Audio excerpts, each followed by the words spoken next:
Aku mau jelasin nih beberapa hal terbaru dari pandemi ini. Teman-teman tahu tidak, COVID-19 merupakan penyakit menular loh, yang mana sebagian besar orang yang tertular mengalami gejala ringan hingga mematikan. Adapun total konfirmasi korban meninggal yang ada di seluruh dunia melebihi 700.000 orang dan hampir 23 juta warga di seluruh dunia terkonfirmasi positif dengan 14 juta orang diantaranya sudah dinyatakan sembuh dari penyakit virus mematikan ini.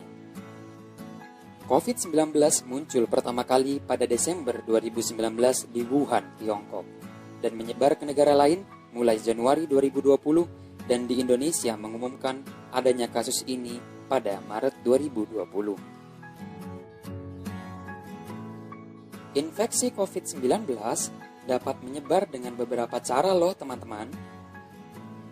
Percikan air liur pengidap batuk dan bersin, menyentuh tangan atau wajah orang yang terinfeksi, menyentuh mata, hidung atau mulut setelah memegang barang yang terkena percikan air liur pengidap COVID-19, dan yang terakhir, tinja atau feses.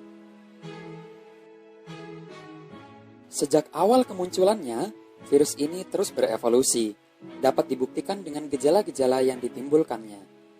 Gejala tersebut berjumlah 11, dengan 3 diantaranya adalah gejala baru seperti yang dilansir di Mandiri InHealth, di mana biasanya gejala ini muncul dalam 2 hingga 14 hari setelah penderita terekspos virus ini. Ada demam atau menggigil, batuk, nafas pendek atau kesulitan bernafas, kelelahan, pegal-pegal atau nyeri otot, sakit kepala, disfungsi indera pengecap dan penciuman, sakit tenggorokan, hidung mampet dan berair, mual atau muntah, dan yang terakhir diare. Akan tetapi, ada beberapa pencegahan yang dapat kita lakukan agar tidak terjangkit COVID-19. Berikut beberapa caranya. Rutin dan rajin mencuci tangan dengan sabun dan air mengalir selama 20 detik hingga bersih. Dan ketika tangan kotor serta belum dicuci, sebisa mungkin untuk tidak menyentuh wajah, hidung, dan mulut. Hindari juga kontak langsung dan tetap beri jarak dengan orang lain, terutama dengan orang yang sedang sakit. Selalu jauhi hewan maupun unggas liar dan juga hindari menyentuhnya. Kemudian, gunakan tisu untuk menutup hidung dan mulut ketika bersin atau batuk. Dan jika sudah, segera buang tisu tersebut. Jangan keluar rumah dalam keadaan sakit ya. Oh iya, jangan lupa juga untuk konsumsi selalu vitamin C dan beberapa suplemen lainnya sebagai peningkat imunitas tubuh. Dan yang terakhir, jangan lupa juga untuk tetap menggunakan masker apabila ingin keluar rumah, membeli peralatan atau bahan logistik yang memang benar-benar diperlukan. Namun, sebelum menggunakan masker, banyak hal yang harus diperhatikan, karena biasanya terdapat beberapa kesalahan yang sering terjadi ketika menggunakan masker, seperti yang sudah ditulis oleh Sarah Bondel dan dilansir di Moffitt Cancer Center. Kesalahan pertama, yaitu ketika masker hanya menutupi mulut kita. Masker harus menutupi lebih dari sekedar mulut. Posisikan masker mulai dari pangkal hidung sampai dagu.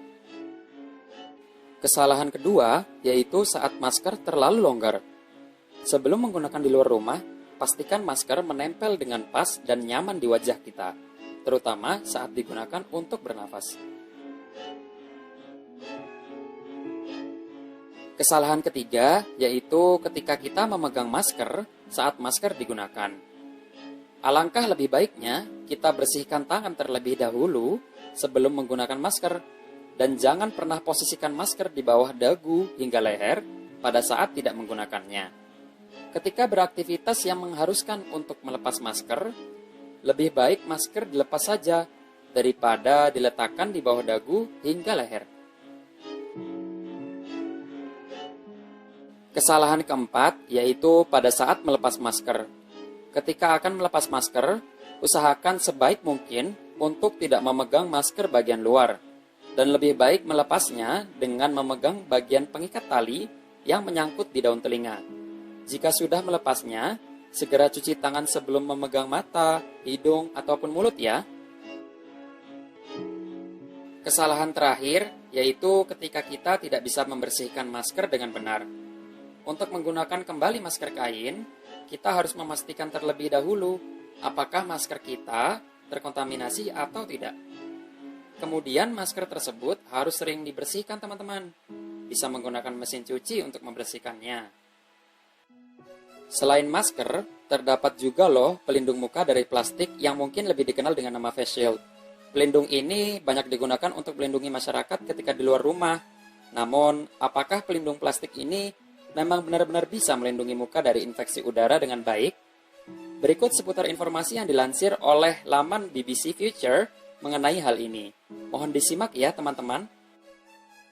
Setiap kita mengucapkan beberapa kata, ternyata secara tidak langsung, kita juga menyemprotkan ribuan tetesan aerosol loh.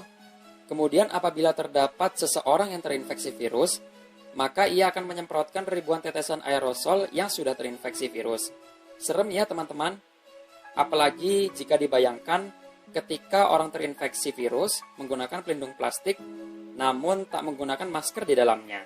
Secara tidak langsung, ia akan menyemprotkan ribuan tetesan aerosol ke udara, karena pelindung plastik tersebut tak akan pernah bisa menutupi secara sempurna pada bagian muka.